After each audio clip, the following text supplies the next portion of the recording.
I'm Michael Williams. I farm here at Vagrafran East in Puncheston with my parents in a partnership. We milk about 150 cows. We have an all-year-round calving system, so there's calves on the machine here all year round. It was my dad who started looking at the robotic feeders. We found that cows were far more content, feeding was better, more consistent, and we thought we could transfer that across to calves as well. We went with a two-stall machine because we're all year-round calving, so we'd never have more than 60 calves at any one time.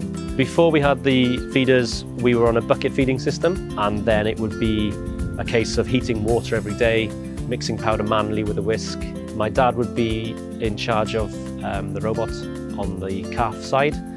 He'd be in charge of daily checks in there, making sure that it's functioning correctly, that it's got milk powder inside it, that all the calves are coming on to feed and that have been fed. And it ties in quite nicely with our routine because obviously we'd be around the calf shed 7:30 in the morning checking that they've had their night feeds, and then we're there late afternoon to check that they're up to date on their daily feeds. It starts at 4 litres and it ramps up to 6 over a period of 10 days, and then it tails down then to a litre, and you wouldn't know they're weaned. They're so content, chilled out. I think the biggest thing would be consistency, and that consistency leads to better performance.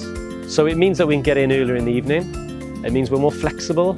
So if I've got to go off and do the school run in the morning because my wife works off farm, I might be able to get in the house by 8 o'clock and then do the school run and come back out at 9:30 in the morning to do my checks.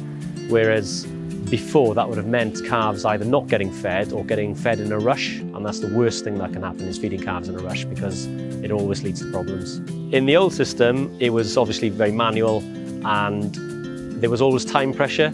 So you'd come back to the calves, and if the bucket was empty, you'd assumed that the calves had all drunk, whereas you'd often get a bully calf that would maybe be pinching the feed from another, and then that weaker animal would obviously in a couple of days develop a pneumonia or a scour or something. So we definitely see a massive reduction in anything like that, and interestingly enough, a massive reduction in antibiotic use in the shed. So we're not seeing any of the problems that we were seeing before. Yeah, I find Lloyd's very helpful. If I've ever had any issue, they've always been very quick to get on top of it. To be honest, we've not had any actual call-outs since we've started. The system is so robust and straightforward. As long as you're doing the maintenance, I think it does tick over quite nicely. I would highly recommend it. Yeah, I think it works very well. I think it's very user-friendly. I think it's one of the more user-friendly on the market. It definitely suits us. I wouldn't have any hesitation with anybody trying it.